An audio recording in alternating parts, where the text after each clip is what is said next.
Hey there, Smith there from Minute Maintenance coming at you today with the new vehicle I picked up. Well, new to me anyway, it's a used vehicle. It's a 2006 Ford Freestyle. Picked it up, got a pretty good deal on it. At least I thought I got a pretty good deal on it. Throwing some check engine lights on the drive home. Let's see if we can get those diagnosing and get those fixed today. Hey guys, so before me we have a 2006 Ford Freestyle. This is basically a crossover, Ford's first introduction to the crossover style market. Basically a glorified station wagon, but they call it an SUV. It's got 3 rows, seats 7 passengers. It's a very nice car. Got a lot of people I got to haul around. My Expedition is being used by a friend right now, so I need to pick myself up another human hauler, so I ended up picking this up. It's a pretty good deal. Now the dealer wanted $2,600 for it. A used car dealer wanted $2,600. I got it for $1,500. Why? Well, because I know how to talk people down. There's a few things that need odds and ends that need to be taken care of and shored up on this vehicle that I'll go over on future videos to show you that process that I'm going through. But one of the issues that we had going on was a check engine light. So let's hop on inside here, guys. And how do we take care of check engine lights? We need to find ourselves a fancy code reader, guys. Now, one of the very first videos we put on this channel was about this specific code reader. This thing has saved me a lot of money and come in a lot of handy. So we're going to come down here. We're going to jack into our OBD2 port. Bada bing, bada boom. We're going to start. We're going to take our key. We're not going to start the car. We're just going to put it in the on position. Let it connect. And let's see what she says. All right. Link, link, link. It's connecting. Guys, go and get yourself a code reader to save you a lot of money, especially if you're looking at buying a used car or even a new car. You want to get yourself a code reader. Just because there aren't any lights on the dash at the time does not mean that anything's going on, because you can get a code reader, you can clear out the codes, but when you have yourself a decent code reader like this one, you can actually go back through the memory of recently cleared out codes to see, hey, did the guy I'm buying it from just clear out a code this morning? Think he's going to trick me? Let's go and flip through. It says we have a cylinder 1 misfire has been detected. Okay, so that's 1 of 3. So first one's a cylinder 1 misfire. So let's go ahead and pop this hood and see if we can figure out why we're having a misfire. All right, let's go and crack this hood open. Now, here's our beautiful 3-liter 6-cylinder engine. Now, you guys notice anything right away? Check this out.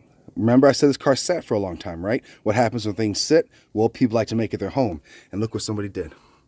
Right off of our cylinder 5, which was misfiring, look at all chewed up. All that exposed wiring right there has all been chewed up. It looks like a rat's nest came in here and went to town and chewed up on some of this wiring. They didn't get completely through it, so the engine was still able to start and drive and do just fine. But once under load, once I was going into heavy acceleration, that's when the check engine light would come on, then it would go away. Why? Because it was pulling more power. It was pushing more power in those cylinders to fire faster, faster, faster, faster, faster.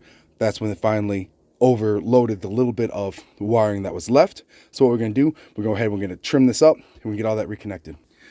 And what we're going to use today, guys, is we're going to use a wire stripper, but it doesn't just strip, it also crimps, which is what we're going to need.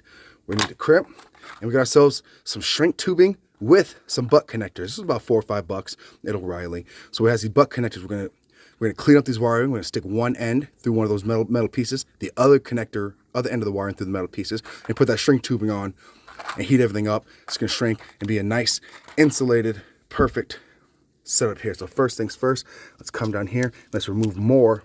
I'm going to take 2 hands so I can do it gingerly, but we're going to remove more of this black outer protecting cover here so we can get better exposure of the wiring. All right, now don't worry about this one. This one always sticks out. I'm not quite sure what the design on that is, but on every one of these type of vehicles I looked at, whether it's the Ford Taurus X, the Ford Freestyle like this one, they always have this wire coming off here. It's very strange, but whatever. So now that I got this black plastic heat protector cut out of the way, you can just really see this was barely hanging on there, guys. Barely hanging on. So what we're going to do is we're going to take our wire cutters right here, and we're going to do this. Boom. We cut that connection. Now I can take my wire strippers. I can clean off this plastic sheathing and get that metal looking real nice. And gosh, I'm going to try to do this with one hand, but basically on this particular wire cutter, you can see it has different numbers listed on the side. Those numbers tell you what gauge, meaning the thickness that this wiring is. Now this to me looks to be about, probably a 16. So we'd line up the wiring with our 16 section here. And this will allow us to strip out, in theory, just the plastic and not the metal wiring. Normally you want to use 2 hands. Try with one, but clip on right there. And before I slide it, I'm gonna grab it with my other hand, so I'll be right back. And look at that. I got the plastic left behind, okay?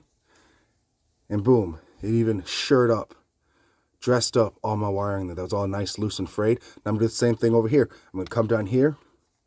I'm gonna clamp on and just remove probably about a good quarter of an inch worth of plastic on that way, same way I did here. And then we'll apply our butt connectors and shrink tubing. All right, and there we go. Now again, that one's nice and dressed up. This one's nice and dressed up. The red wire, I know you're looking at that too, that is chewed up. We're gonna go ahead and just put some electrical tape on that because actually, whatever mice were in here did not get all the way through. That's actually still a solid connection. They just damaged the outer protective casing. But first things first, we're gonna open up our pack of heat shrink tubing. And the heat shrink tubing goes on first, guys, okay? It needs to go on first because then we're gonna apply the butt connector. But first things first, heat shrink tubing goes on. Go ahead and slide that over. And just up out of the way just like that because we're going to end up sliding that back over our connection later. Then we take our butt connector. Let's go ahead and I like to give these, even though they got dressed up, let's go ahead and give them a little twist anyway. This was a little bit of a tighter fit. Think about how you're trying to, if you try to string a shoelace through a shoelace hole, but that plastic piece at the end is missing. Same thing, what do? You take your shoelace and you tighten it up a little bit, sort of slide it. We're going to take this metal piece here, that's called a connector, butt connector, and we're going to slide it through one end here as far as it'll go until we get a little bit of resistance, boom. And then we get our wire cutters, which comes at the top there. Those numbers there, same thing, except those aren't cutting, those are crimpers. And we're going to crimp right at the blue line, which is going to allow that to have a solid connection to the wiring. All right, look at that, guys. I went ahead and I crimped it. So look at the top end here has not been crimped, so it's nice and round right there. That is what crimping is. It's just pinching it down so it grabs onto here. And so the other end of the wiring will go on this end. We'll crimp that down, and now it's a solid connection because there's metal on the inside here that allows this wire to touch that metal. The metal to touch that wire, electricity can flow. And then the heat shrink tubing is just going to come over top, slide over top of the whole connection. We'll heat it up with the lighter. It's going to make a nice, beautiful, solid connection. And we're going to be done with that particular misfire on the cylinder. So let's go ahead. It takes two hands. Go ahead and slide that on there and crimp it down.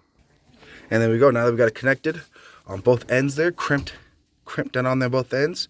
Give a nice little tug, nice and secure. We take our heat shrink tubing, which went on first, and we'll go ahead and we're going to slide it up to cover that entire connection. Bop, bop, bop. Might take two hands. Definitely going to take two hands. Golly gee willikers. Nope. Can you do it? Can you do it? Oh, yeah. Baller status. Awesome. So we got that covered up. Everything's connected. Now we're going to hit this with a lighter. It's going to shrink right up. All right. Heat shrink tubing is in place. Go ahead and get yourself any sort of lighter. Just apply some heat. And she'll start to shrink right before your eyes. There we go. And you can see the ends closing up right there. Try to be careful. Go back and forth. Don't stay in one spot for too long. Last thing you want to do is accidentally not pay attention and melt through your wire, causing yourself some more issues. Pop, pop, pop. Now that side, nice and heat shrunk.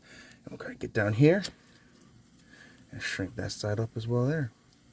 And that smoke that's coming from the plastic harness that's around it, not the tubing itself. Go ahead and give that a look. And almost done. A little bit more heat and we'll be done. Bada bing, bada boom. I went ahead and put some electrical tape and I tossed it on this red wire. Like I said, it didn't actually get broken through. Whatever was chewing on this just got through the outer sheathing, but didn't actually get through the wiring. And look at that, nice and heat shrunk up. Nice solid connection. Another tug just to be safe. Now what I'm going to do is I was able to cut off this plastic sheathing down the middle. Let's go ahead and apply that back on and put a couple zip ties on it because I'd rather have zip ties exposed on the outside because this is the top of your engine, guys. A lot of heat's going to be thrown off here. I'd rather have zip ties than just bare tape trying to hold this thing in place. So we'll go ahead and slip this back on there. Nice. Dress it up as nice as I can. Throw some zip ties on there and then we'll be almost done. All right, all dressed up. Snippity snip. Snippity snap. And snippity dippity. Bada bing. All right. Let's go ahead and grab our code scanner, read the computer again, and see if we made a difference. All right, we're jacked back in, and let's go ahead and see if we have any codes anymore. And we don't. It's not recognizing any codes. I went ahead and I had turned the car on for a couple seconds there, just so it had a fresh read out of data going on, and all our codes are gone. So there we go. That simple little wiring issue is the problem. Those rats, if a car sits for too long, guys, you're going to have rats. It's going to happen. They like to stay warm, too. And there you go, guys. So misfire, mice, they had gotten into the engine bay. It's gonna happen, guys. Cars sit for too long, they want to stay warm too. Engine's nice and warm. They'll crawl up in there, they'll make their little nest, and they'll start chewing on stuff for funsies. So simple way to fix any sort of wiring issues: get a butt connector that's conducive with the wiring. Again, that number, that gauge number, that's for the thickness of the wiring. If you don't know the thickness, just eyeball it the best you can. Crimp it on there. Heat shrink tubing, best way to go. And now this car is ready for the road again. No more misfire, and this $1,500 car should last me quite some time. So I'm gonna do some more maintenance to this. I'm gonna swap out all the spark plugs. I'm gonna change out all the fluids like I always do. Refer back to one of my earlier videos when it comes to on this channel. I'll put a link to it in the description when it comes to full maintenance that I like to do on any vehicle that I purchase, whether it's new or used. I did that video on the F-150 sitting right behind me. We changed all the fluids, transmission fluids, spark plugs. We go through all those goodies on there. On this one, we knock out these spark plugs. I might make a video. It's kind of cold out. Who knows? But hope you guys find a minute out of your own day to do some maintenance. We'll catch you next time.